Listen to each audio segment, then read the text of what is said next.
mata kuliah Hukum Konstitusi dari kelas 20 HTM 1. Di sini kami diamanahkan untuk membahas tentang lembaga kehakiman dalam ketatanegaraan Republik Indonesia. Setidaknya ada 3 sub. Yang pertama itu fungsi dan kewenangan dari Badan Peradilan. Yang kedua ada perbedaan kekuasaan kehakiman antara Mahkamah Agung dan Mahkamah Konstitusi. Dan yang terakhir itu adalah konsep kehakiman yang merdeka dan bertanggung jawab. Yang pertama, pemateri yang pertama itu adalah Saudari Nomelia, yang kedua ada Sylvia, yang ketiga saya sendiri, yang keempat ada Yunita, dan yang terakhir itu adalah Anissa Octaviani. Baik, di sini saya akan menjelaskan tentang fungsi dan kewenangan Badan Peradilan. Salah satu unsur untuk menciptakan dan memuliakan keseimbangan dalam tatanan masyarakat, yaitu salah satunya menegakkan hukum atau pengadilan yang bebas mandiri, adil dan konsisten dalam menerapkan peraturan hukum yang ada dalam menghadapi pelanggaran hukum oleh suatu badan yang mandiri, yaitu peradilan. Seperti yang kita ketahui, Badan Peradilan merupakan penyelenggaraan peradilan yang di bawah Mahkamah Agung dalam lingkungan peradilan umum, pengadilan agama, peradilan agama, dan lingkungan peradilan tata usaha negara. Sistem peradilan memiliki 2 tujuan besar, yaitu melindungi masyarakat dan menegakkan hukum. Sistem 2 fungsi tersebut peradilan juga memiliki fungsi sebagai berikut, yaitu mencegah kejahatan, menindak pelaku tindak pidana dengan memberikan pengertian terhadap pelaku tindak pidana di mana pencegahan tidak efektif. Yang ketiga, peninjauan ulang terhadap legalitas untuk mencegah dan penindakan. Yang keempat, putusan pengadilan untuk menentukan bersalah atau tidak bersalah terhadap orang yang ditahan. Yang kelima, disposisi yang sesuai terhadap seseorang yang dinyatakan bersalah. Dan yang keenam, lembaga yang koreksi oleh alat-alat negara yang disetujui oleh masyarakat. Baik, di sini saya akan menjelaskan mengenai perbedaan kekuasaan kehakiman antara MA dan MK. Namun di sini saya hanya akan membahas mengenai kekuasaan kehakiman MA, yaitu Mahkamah Agung. Nah, dalam Mahkamah Agung, apa sih yang dimaksud dengan Mahkamah Agung? Jadi Mahkamah Agung itu merupakan puncak perjuangan keadilan bagi setiap warga negara. Mengapa dikatakan sebagai puncak? Karena Mahkamah Agung itu adalah lembaga tertinggi dari sistem ketatanegaraan di Indonesia dan juga memegang kekuasaan kehakiman bersama-sama dengan MK dan juga bebas dari pengaruh cabang-cabang kekuasaan lainnya. Kemudian ada fungsi-fungsi dari Mahkamah Agung. Yang pertama yaitu fungsi peradilan. Jadi MA di sini mempunyai fungsi hak uji material mengenai peraturan undang-undang. Apakah di dalam peraturan tersebut mempunyai pelanggaran mengenai peraturan yang lebih tinggi. Kemudian yang kedua ialah fungsi pengawasan. Jadi Mahkamah Agung di sini mengawasi pengadilan, seluruh lingkungan pengadilan tanpa mengurangi kekuasaannya dalam memeriksa dan juga memutuskan suatu perkara. Mahkamah Agung juga di sini yaitu mengawasi kinerja dari pengadilan serta tingkah laku dari hakim. Kemudian yang ketiga adalah fungsi mengatur. Jadi Mahkamah Agung ini bisa membuat suatu peraturan yang bila mana diperlukan untuk melengkapi hukum acara yang telah diatur di dalam undang-undang. Contoh misalnya peraturan Mahkamah Agung atau surat edaran Mahkamah Agung ataupun putusan dari Mahkamah Agung. Kemudian selanjutnya itu fungsi nasihat. Jadi Mahkamah Agung ini punya fungsi nasihat ataupun memberikan pertimbangan dalam bidang hukum kepada lembaga lainnya. Contoh misalnya presiden. Nah, di sini Mahkamah Agung bisa memberikan nasihat dan juga pertimbangan kepada presiden dalam memberikan putusan ataupun penolakan dalam pemberian agresi. Kemudian yang kelima mengenai fungsi administratif. Jadi Mahkamah Agung di sini mempunyai fungsi untuk membuat tugas ataupun tanggung jawab, kemudian susunan organisasi, kemudian tata kerja dari panitera pengadilan. Kemudian yang terakhir adalah fungsi lain-lain. Jadi Mahkamah Agung ini selain yang saya jelaskan tadi, Mahkamah Agung juga mempunyai fungsi lain, yaitu yang pertama bisa diberikan tugas dan wewenang lain yang telah diatur di dalam undang-undang. Hal itu telah diatur di dalam pasal 38 Undang-Undang Nomor 13 Tahun 1985. Kemudian selanjutnya yaitu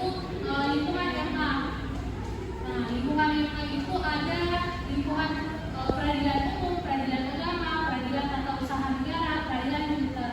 Semua peradilan ini mempunyai wewenang memeriksa, memeriksa, mengadili serta memutuskan suatu perkara berdasarkan peradilan itu sendiri. Kemudian selanjutnya ialah mengenai Mahkamah Kehakiman dalam arti luas sebenarnya memiliki kewenangan untuk memeriksa dan memutus. Seperti yang saya katakan di awal bahwa Mahkamah Agung itu tidak terpengaruh oleh cabang-cabang kekuasaan lainnya. Nah, kemudian ialah permohonan kasasi. Apa sih yang dimaksud dengan permohonan kasasi? Jadi permohonan kasasi ini merupakan pembatalan ataupun putusan hakim dinyatakan tidak sah karena tidak sesuai serta melanggar undang-undang. Kemudian yang kedua yaitu kompetensi pengadilan. Jadi kompetensi pengadilan ini terbagi atas dua, yaitu yang pertama kompetensi absolut dan juga kompetensi relatif. Nah, kompetensi absolut ini merupakan kewenangan badan peradilan dalam mengadili perkara berdasarkan materinya atau objeknya. Kalau kompetensi relatif itu kewenangan badan peradilan dalam mengadili suatu perkara berdasarkan wilayah hukumnya. Kemudian PK, permohonan peninjauan kembali putusan yang telah memperoleh kekuatan hukum. Jadi hal ini bisa dilakukan apabila terjadi misalnya kebohongan, muslihat ataupun pemalsuan data-data berkas-berkas. Hal ini bisa dilakukan dengan catatan hanya bisa dilakukan satu kali serta memunculkan bukti baru yang tidak pernah dimunculkan sebelumnya. Kemudian yang terakhir adalah permohonan pengujian peraturan perundang-undangan ataupun judicial review. Jadi peraturan itu bisa dilakukan peninjauan kembali apabila judicial review apabila menentang isi daripada konstitusi itu sendiri. Mungkin saja saya. Oke, Assalamualaikum warahmatullahi wabarakatuh. Perkenalkan, saya Ahmad Rudiansyah dari kelompok 3. Di sini kami akan membahas tentang lembaga kehakiman. Tadi teman saya sempat membahas tentang pelaku kehakiman dari cabang yang berbeda, yaitu Mahkamah Agung. Nah, di sini saya akan fokus membahas tentang Mahkamah Konstitusi. Namun perlu teman-teman ketahui dulu bahwa fokus kajian kami di sini hanya membahas tentang kedudukan, fungsi, dan wewenang dari sebuah Mahkamah Konstitusi. Tetapi sebelum melangkah lebih jauh di situ, teman-teman perlu pahami dulu apa itu Mahkamah Konstitusi. Di dalam pengertian yang sangat sempitnya dan sangat simpel bahwa Mahkamah Konstitusi itu merupakan lembaga tinggi negara yang berada dalam lingkup peradilan. Nah, dasar dari pembentukan sebuah Mahkamah Konstitusi itu sebenarnya untuk mengkaji apakah benar-benar konstitusi itu dijalankan dan tidak dilanggar. Makanya perlu dipahami bahwa ketentuan hukum yang berada di bawah konstitusi haruslah sesuai dengan konstitusi itu sendiri dan tidak dilanggar dengan konstitusi itu sendiri. Nah, dasar pembentukan dari sebuah Mahkamah Konstitusi itu ada di dalam pasal 24C ayat 1 dan 2 serta pasal 7B tentang perubahan ketiga Undang-Undang Dasar tahun 1945. Nah, di situ pengertian yang sangat simpel dari sebuah Mahkamah Konstitusi dan dasar pembentukan dari sebuah Mahkamah Konstitusi. Oke, kita lanjut kepada pembahasan intinya. Di sini kedudukan tentang Mahkamah Konstitusi. Nah, kalau kita berbicara tentang kedudukan dari sebuah Mahkamah Konstitusi, di negara Kesatuan Republik Indonesia itu dikenal dengan 3 poros lembaga kekuasaan. Ada eksekutif, ada yudikatif, dan ada legislatif. Nah, pertanyaannya sekarang di mana kedudukan dari sebuah Mahkamah Konstitusi? Nah, perlu teman-teman pahami dulu di sini bahwa lembaga konstitusi itu merupakan lembaga peradilan. Nah, kalau kita sebutkan lembaga peradilan, tentunya Mahkamah Konstitusi itu berada dalam lingkup yudikatif. Nah, kedudukan dari sebuah Mahkamah Konstitusi itu sejajar dengan pelaku kehakiman yang lainnya yang berasal dari cabang kekuasaan yang sama, yaitu Mahkamah Agung. Kemudian Mahkamah Konstitusi juga itu sejajar dengan lembaga negara yang berasal dari cabang kekuasaan yang sama, yakni DPR, Presiden, DPD. Jadi Mahkamah Konstitusi sejajar dengan semua itu. Oke, kita lanjut sekarang tentang susunan dari sebuah Mahkamah Konstitusi. Nah, Mahkamah Konstitusi di sini memiliki 9 hakim agung yang kemudian dipilih dari 3 poros lembaga kekuasaan, 3 dari eksekutif, 3 dari legislatif, dan 3 dari Mahkamah Agung. Hal ini ditujukan untuk menjaga prinsip check and balance dalam 3 poros lembaga kekuasaan negara.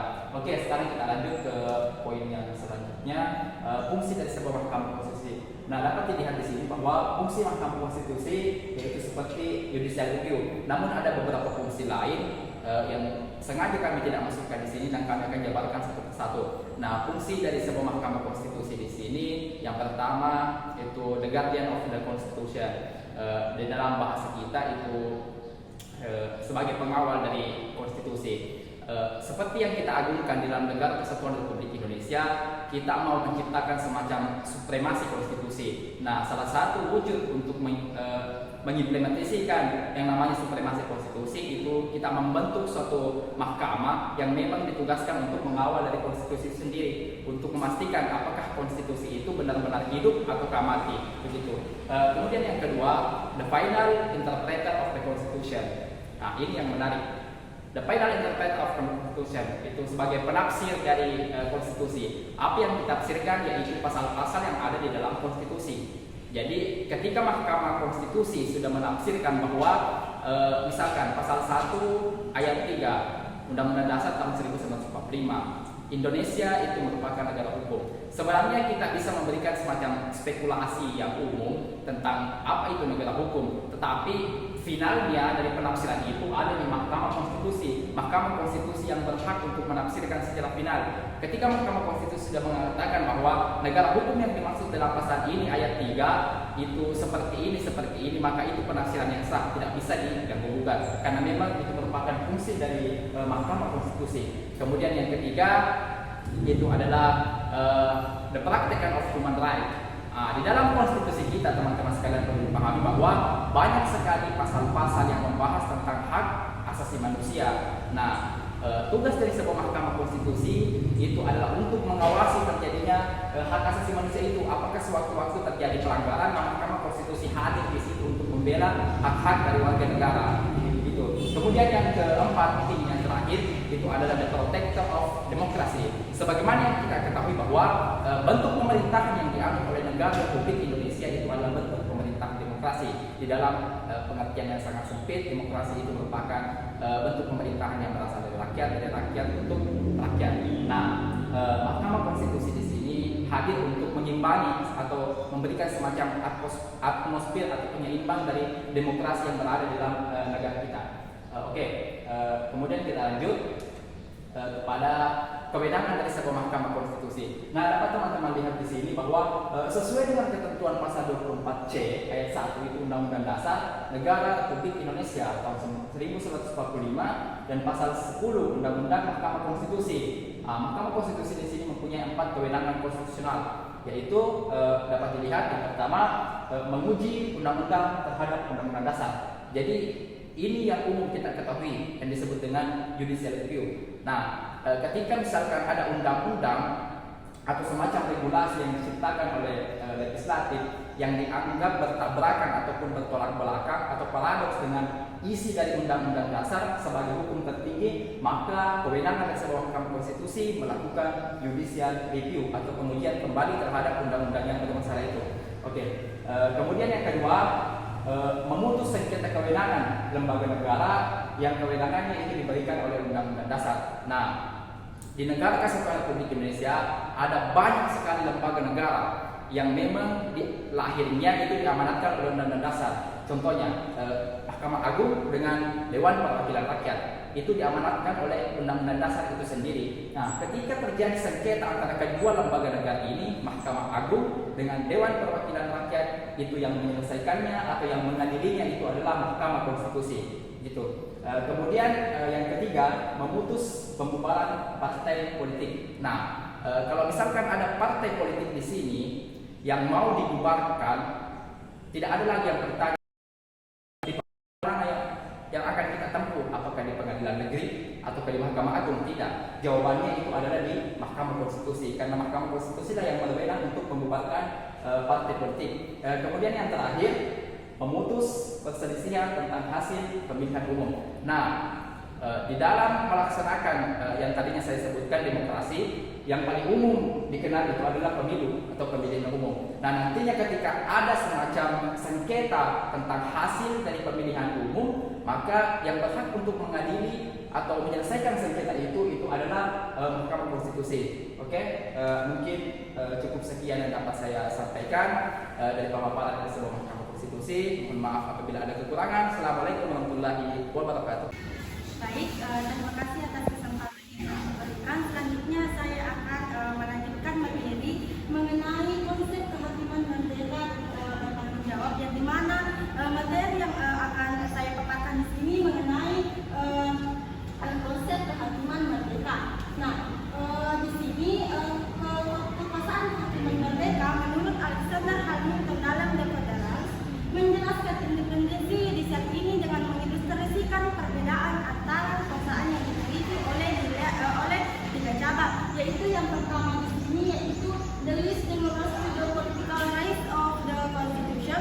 Kemudian yang kedua di sini yaitu lembaga peradilan tidak memiliki pengaruh apapun, baik kekuasaan sport maupun keuangan bursa. Kemudian yang ketiga di sini yaitu kekuasaan kehakiman hanya memiliki kekuatan pada putusan semata atau judgment. Selanjutnya di sini yaitu menurut John Fageron 1998 menyebutkan bahwa secara prinsip tujuan dari kemerdekaan judisial di sini yaitu untuk memfasilitasi tiga nilai tertentu. Nah, tiga nilai tertentu di sini yaitu yang pertama kemerdekaan judisial, kemudian yang kedua pemerintahan konstitusional, kemudian yang ketiga di sini negara demokrasi.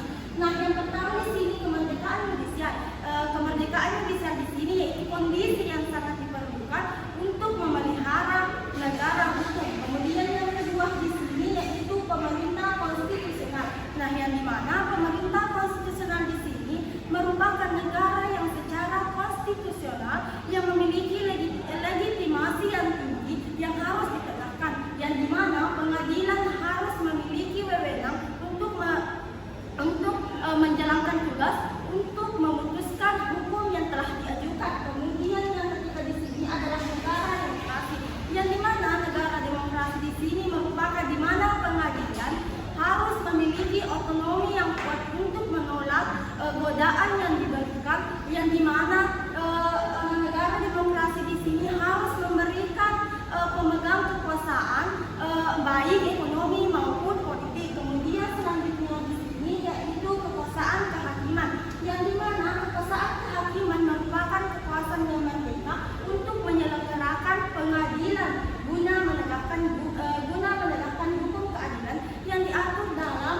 Undang-Undang Nomor 4 Tahun 2004. Selanjutnya di sini yaitu kekuasaan kehakiman yang merdeka dalam ketentuan ini mengandung pengertian bahwa kehakiman bebas dari segala campur tangan pihak ekstrajudisial.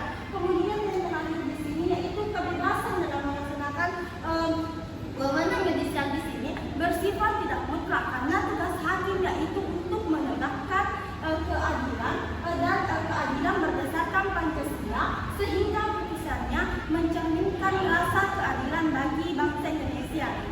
Itulah yang dapat saya sampaikan. Saya kembalikan kepada moderator. Baik, saya akan menjelaskan tentang kekuasaan kehakiman yang bertanggung jawab.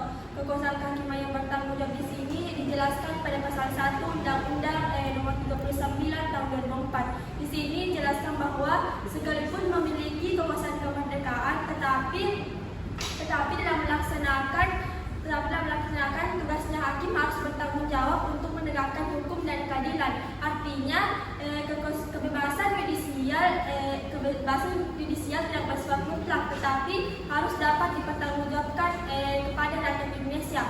Penjelasan tersebut memantulkan asas dasar hukum dan kedaulatan rakyat. Makna dari dasar hukum yaitu berdasarkan Pancasila. Makna seperti ini menunjukkan bahwa hakim tidak semata-mata tunduk pada hukum positif sebagaimana terdapat dalam berbagai peraturan perundang-undangan, tetapi harus mengacu pada nilai-nilai luhur yang terkandung dalam Pancasila. Artinya, hakim tidak semata-mata tunduk pada peraturan perundang-undangan yang telah dihasilkan oleh lembaga legislatif atau eksekutif. Selanjutnya, kewajiban hakim. Kewajiban hakim yaitu selain nilai-nilai Pancasila yang bersifat ideal, hakim harus mengambil keputusan untuk mencerminkan rasa keadilan rakyat. rasa keadilan rakyat. Kewajiban ini merupakan pantulan dari asas kedaulatan rakyat. Selanjutnya, kekuasaan hakim. Kekuasaan hakim seperti disebutkan pada pasal 1 ayat 2 perubahan ketiga Undang-Undang Dasar 1945 ialah salah satu pelaksana kedaulatan rakyat. Pelaksana kedaulatan rakyat di sini tidak hanya memiliki hak eksklusif dan lembaga legislatif secara institusional yang mencerminkan perwakilan rakyat, tetapi hak dan kewajibannya hakim dalam putusannya mencerminkan rasa keadilan masyarakat. Baik, itulah pemaparan materi dari kelompok kami mengenai lembaga kehakiman. Lebih dan kurangnya mohon dimaafkan. Wassalamualaikum warahmatullahi